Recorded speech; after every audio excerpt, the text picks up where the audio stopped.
लोपसांग डोकपासांग, जिसे आपने फिल्मों में देखा तो ज़रूर होगा, लेकिन शायद उसके नाम और उसकी शख्सियत के बारे में आपको बहुत कुछ पता नहीं होगा। ये इकलौते ऐसे एशियन हैं जिन्होंने मिस्टर न्यूयॉर्क कंपटीशन को अपने नाम किया। चंद फिल्मों में ही सही, लेकिन इन्होंने बड़े बजट की फिल्मों में बड़े किरदार निभाए हैं। किस्सा टीवी पर पेश है actor and body builder Lobsang Dokpasang की कहानी। कैसे एक तिब्बती परिवार में पैदा हुए और भारत में पले बढ़े लोपसांग अमेरिका जाकर बॉडी बिल्डर बने और फिर कैसे ये एक्टिंग की दुनिया में आए, ये सारी कहानी आज हम और आप जानेंगे। लोपसांग की कहानी शुरू होती है इनके जन्म से भी पहले। इनके पिता तिब्बत में रहा करते थे और वहाँ के एक नामी बिजनेसमैन थे। चीन ने जब तिब्बत पर आक्रमण कर उस पर अपना कब्जा किया था तो लाखों तिब्बतियों की तरह ही लोपसांग के पिता ने भी भारत में शरण ली थी। वे पश्चिमी बंगाल के दार्जिलिंग शहर आ गए थे। यहीं पर 2 अक्टूबर सन 1966 को लोपसांग का जन्म हुआ था। लोपसांग के जन्म के बाद इनका परिवार मसूरी आ गया और मसूरी में ही लोपसांग की पढ़ाई व परवरिश हुई। लोपसांग की पढ़ाई हुई मसूरी के नामी बोर्डिंग स्कूल विनबर्ग एलन में। इसके बाद कुछ साल इन्होंने नेपाल की राजधानी काठमांडू में भी गुजारे। काठमांडू के बाद लोपसांग पढ़ाई करने अमेरिका के लॉस एंजलिस शहर पहुंचे। चूंकि इस वक्त तक लोपसांग ने बढ़िया बॉडी बना ली थी तो उन्हें हॉलीवुड के एक स्क्रीन राइटर के बॉडीगार्ड के तौर पर नौकरी भी मिल गई थी। इसी दौरान इनकी मुलाकात बॉडी बिल्डिंग के लेजेंड रॉबी रॉबिन्सन से हुई।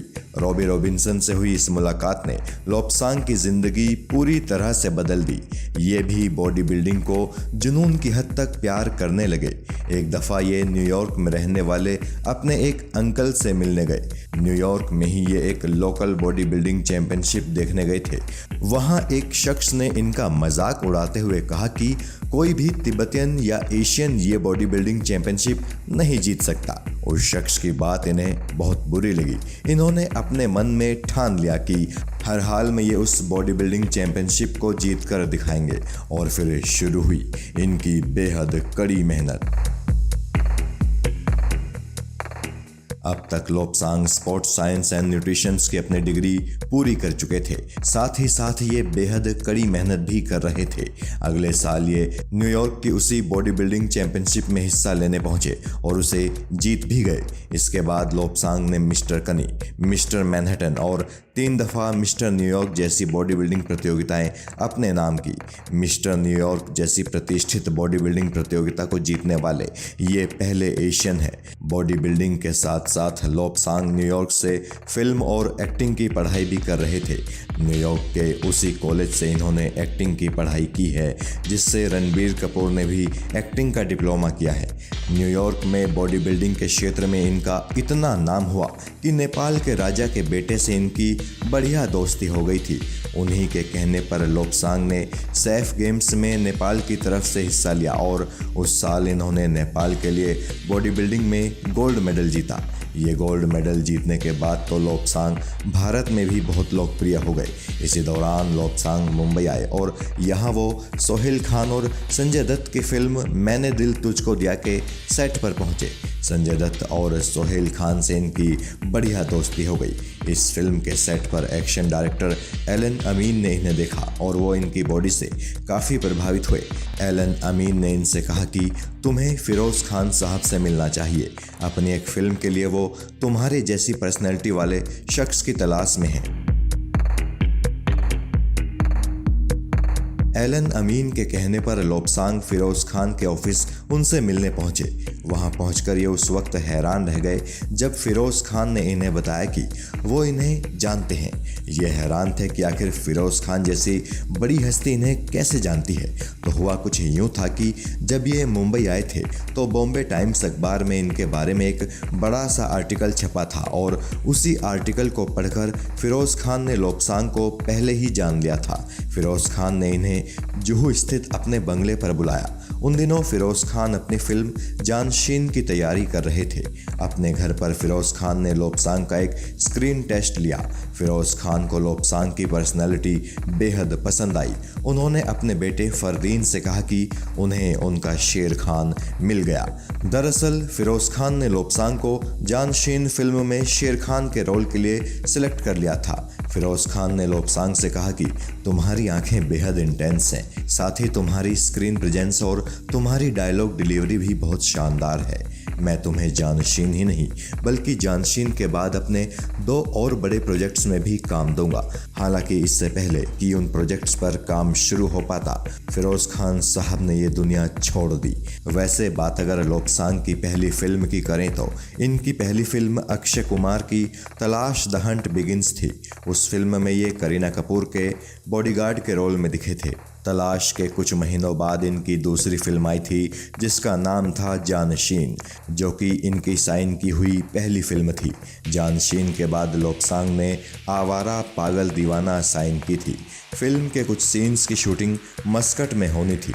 लोब्सांग भी फिल्म यूनिट के साथ वहां थे, लेकिन इसी दौरान फिल्म के प्रोड्यूसर फिरोज नाडियाडवाला से लोब्सांग की लड़ाई हो गई। साथ ही सुनील शेट्टी संग भी इनकी कुछ कहासुनी हुई थी। इन सब घटनाओं के बाद लोब्सांग ये फिल्म छोड़कर वापस मुंबई आ गए और फिर साल 2003 में ही लोब्सांग नजर आए अजय देवगन की सुपरहिट फिल्म कयामत में। कयामत के बाद लोब्सांग को ढेर सारी फिल्में ऑफर हुई, लेकिन चूंकि इनके किरदार बेहद कमज़ोर थे तो इन्होंने इन सभी ऑफर्स को ठुकरा दिया। इसी बीच इन्हें नागार्जुन की फिल्म डॉन नंबर 1 में मेन विलेन का किरदार निभाने का ऑफर भी मिला, लेकिन भूलवश लोब्सांग ने ये ऑफर भी ठुकरा दिया। और ऐसा इसलिए हुआ था क्योंकि लोब्सांग को इस बात का ज़रा भी अंदाज़ा नहीं था कि नागार्जुन कितने बड़े स्टार हैं। लोब्सांग के ठुकराने के बाद नागार्जुन की इस फिल्म में मेन विलेन का किरदार कैली दोरजी ने निभाया। ये फिल्म एक बहुत बड़ी हिट थी। अगर लोब्सांग उस दिन डॉन नंबर 1 का वो ऑफर ना ठुकराते तो आज शायद हालात कुछ और ही होते।